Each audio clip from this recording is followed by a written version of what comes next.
A vacuum flask can keep coffee near 200 degrees for over 12 hours, but it has no idea it's hot. Fill the exact same thermos with ice water instead, and it holds that cold just as stubbornly. That's the trick. A thermos isn't smart. It doesn't sense temperature at all. It just makes it incredibly hard for heat to move in either direction. To see how, we need to look at all three ways heat actually travels, because a thermos has to block every single one. Heat only has three ways to travel anywhere: conduction, convection, and radiation.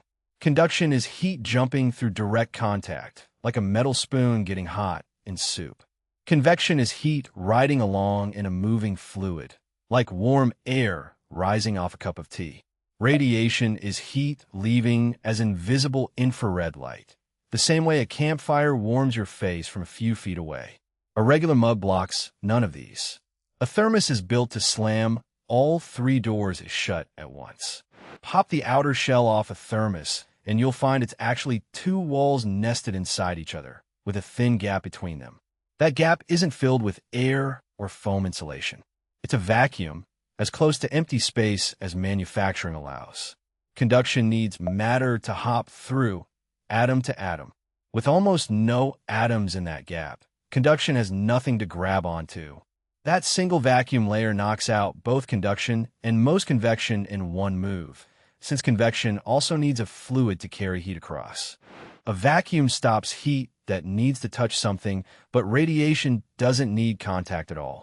It crosses empty space just fine, the way sunlight crosses millions of miles of nothing to reach Earth. That's why the inner wall of a thermos is coated in a shiny, mirror-like layer, usually silver or aluminum.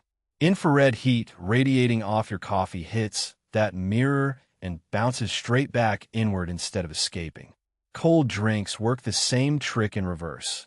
Outside heat radiating inward gets reflected back out before it reaches the liquid.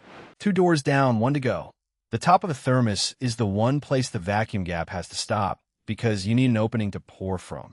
That's exactly where a tight screw-on stopper earns its keep, sealing off convection currents and stopping warm vapor from simply drifting out into the air. Without it, all that carefully blocked heat would just stroll out the top.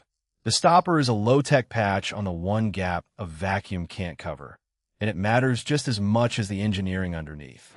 Put it together, and a thermos isn't one clever trick, it's 3 ordinary ones stacked on top of each other. The vacuum gap kills conduction and most convection. The mirrored wall reflects away radiation. The stopper seals the only gap in the armor. None of those 3 parts knows or cares whether the liquid inside started hot or cold. They just make it brutally hard for heat energy to cross the wall in any direction, at any time. That's the real answer to the trick question.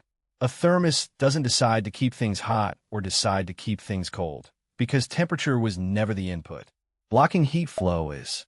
Hot coffee has heat trying to escape outward. Ice water has outside heat trying to sneak inward.